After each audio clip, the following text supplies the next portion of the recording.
Je vois des prophètes consulter des esprits impurs pour avoir le pouvoir de prophétiser.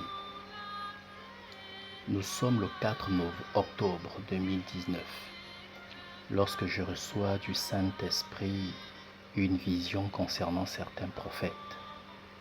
Ce jour-là, je suis ravi en esprit et conduit dans un lieu où je verrai plusieurs personnes connues comme étant des prophètes.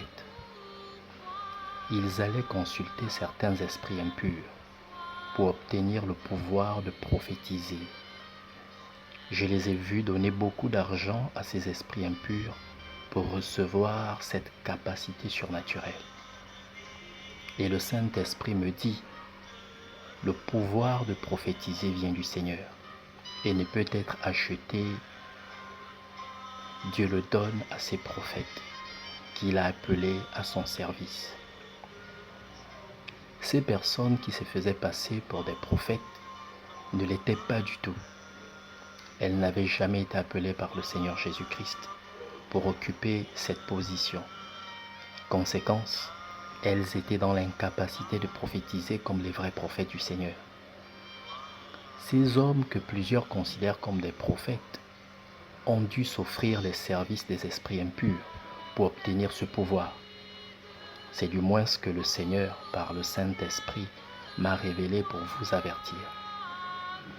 En effet, connaître le passé et le présent est une capacité qu'un esprit peut donner, qu'un esprit impur peut donner à un individu.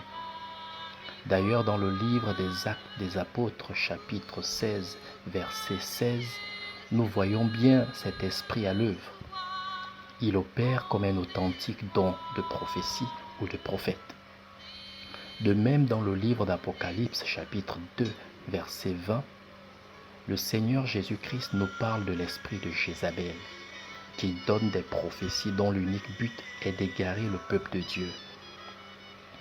Le livre de 1 Roi, chapitre 22, versets 21 à 23, nous montre également qu'un esprit de mensonge peut posséder un individu et le faire passer pour un prophète ou une prophétesse authentique. Et j'ai vu dans la vision que le Saint-Esprit m'a donnée que plusieurs qui se font appeler prophètes ou prophétesses ne le sont pas en réalité.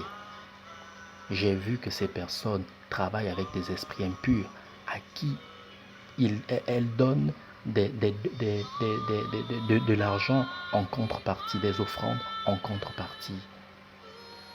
Aussi, concernant ces faux prophètes et prophétesses, le Seigneur Jésus-Christ lui-même nous a mis en garde dans l'évangile de Matthieu chapitre 24, verset 24.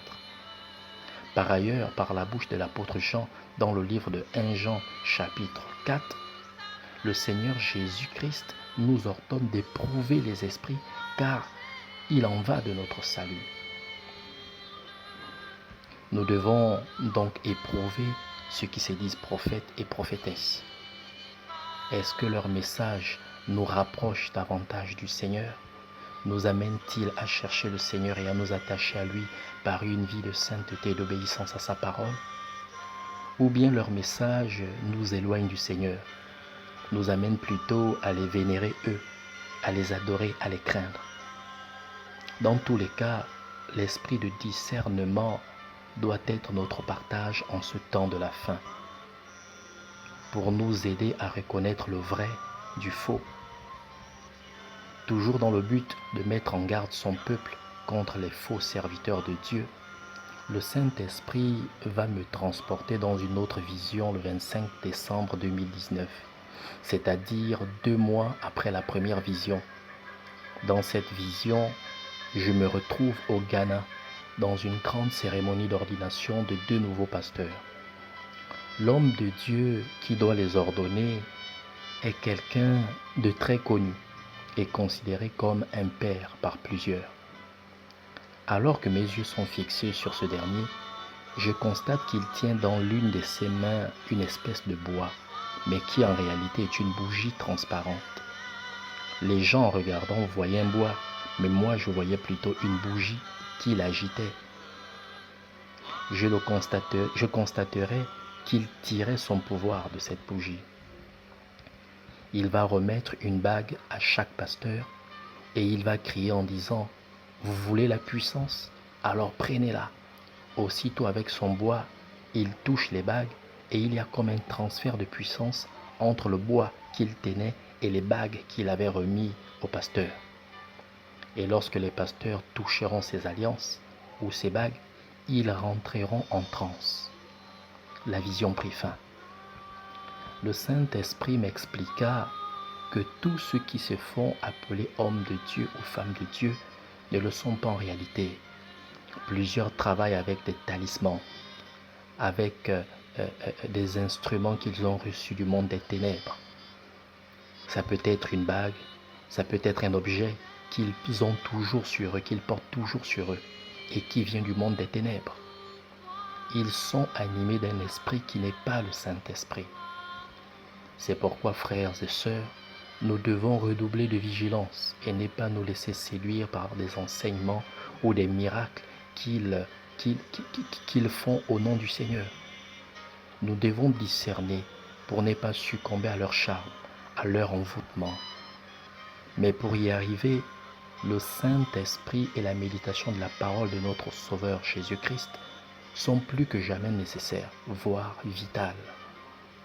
Le Seigneur Jésus-Christ, dans l'évangile de Jean, chapitre 14, verset 26, nous déclare que le Saint-Esprit nous enseignera toutes choses. Mieux, dans Jean chapitre 15, verset 26 et Jean chapitre 16, verset 13, le Seigneur ajoute qu'il témoignera de lui et nous conduira dans toute la vérité. Autrement dit, le Saint-Esprit nous aide à discerner les authentiques serviteurs du Dieu vivant et ce qu'il convient de faire face aux faux serviteurs de Dieu. À chacun d'être vigilant, à chacun de faire attention, à chacun de s'accrocher, de s'attacher davantage au Seigneur Jésus-Christ et à développer sa communion avec le Saint-Esprit. Je vous ai averti, conformément aux ordres du Seigneur, que Dieu vous bénisse.